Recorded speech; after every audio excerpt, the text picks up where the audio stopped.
Well, hello, everyone. I wanted to introduce you to John Chen, the sole owner of Posh Shop. He dabbles in a lot of businesses and has worked with Flippa for quite a while now. And I am happy to introduce you to him.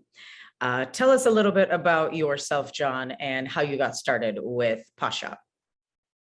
Yeah, sure. So this all started with Posh Shop probably like 2 years ago or a year and a half ago.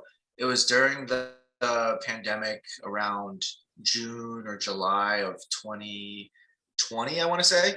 And I found this business actually on Flippa. It was a husband and wife couple who were full time, I guess, like in the ministry, and this was like their side thing. But they've been running it for 10 years, just kind of profitably, no paid advertising, running this brand and having a good customer base of plus size women. And they were just looking for an exit, and I had a little bit of money and basically just took a risk, bought it during the height of COVID, and grown it a lot since then. Awesome, awesome. What exactly did you do to grow the business? It was already established, which is awesome. But what did you do to take it to where it is today? We did a number of different things. I know when we had bought it, we had fixed up the site. Their email list was like they were using MailChimp. It was like a 2% open rate. We really had to do a lot of work and fix all of that. So now I think like 20 or 30% of the revenue comes from email.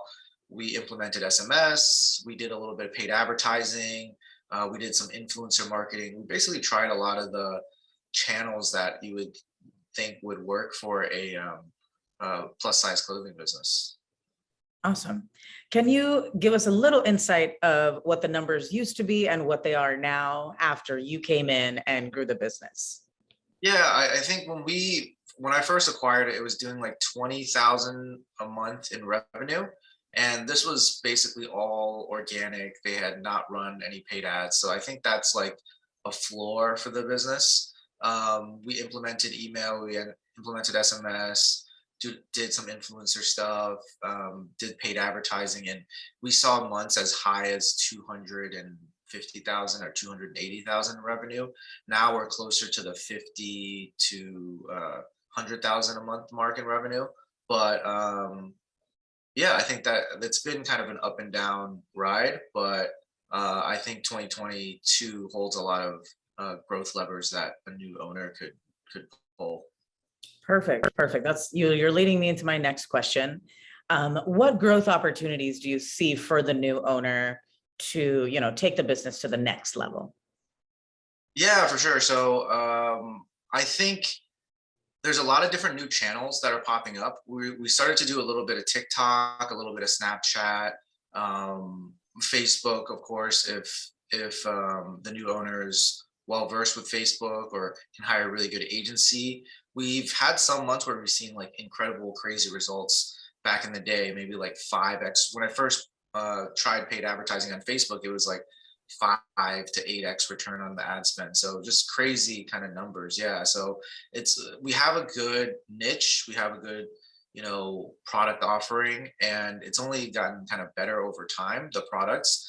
And if you look at just like the reviews, or like we even have like customers call in and just say like, I love your stuff, it's good quality. Like no one has ever really said anything negative about the quality of the products. I think the only challenges have been with advertising and iOS and all of that. But I think in the hands of a skilled advertiser, that can really it can really be grown. Awesome, awesome. So my next question is, why are you looking to sell the business?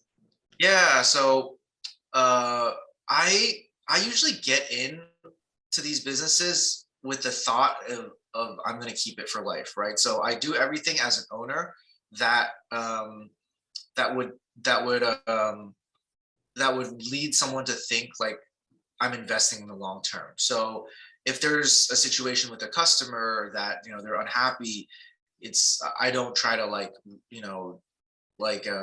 just try to save money in the short term, if that makes sense. So we have a really like generous return policy. We give them store credit, but we give them like more store credit than their original order. So if you can kind of take a look at that, it's I get in with the thought that I'm going to stay in for a long time. With this business, actually, because of actually the success I've seen with Flippa and the promotion that you guys have helped me with, and kind of just telling my story, I've met a few investors who basically are saying, hey, you're doing a really good job with these kind of smaller businesses, but we'd like for you to look at some bigger businesses, and we'd like to back you to buy some of these bigger businesses. And bigger to them meaning, anywhere between 2 million to like, 20 million in revenue. So I think with that opportunity, with having investors, I think that is where I want to go for the next step of my journey. So that is the reason for the sale. Yeah, that's awesome though. That's really exciting that you're taking the next step in your entrepreneurial life. Yeah. Awesome. Is there anything else you would want to say to your potential new buyers, anybody that's looking at your listing? Is there anything else you want to say to them about the business or yourself? Yeah, I would say this. Revenue has been declining, but I would say that a lot of times with e-commerce, it's both up and down, and down and then up. So I'll give you an example. I actually had another business that was a jewelry business, and basically I had sold that in 20, I think 19, and I sold it to a buyer for a very low multiple of the earnings. And I think it was going through like a tough time at the time with advertising or whatever it was.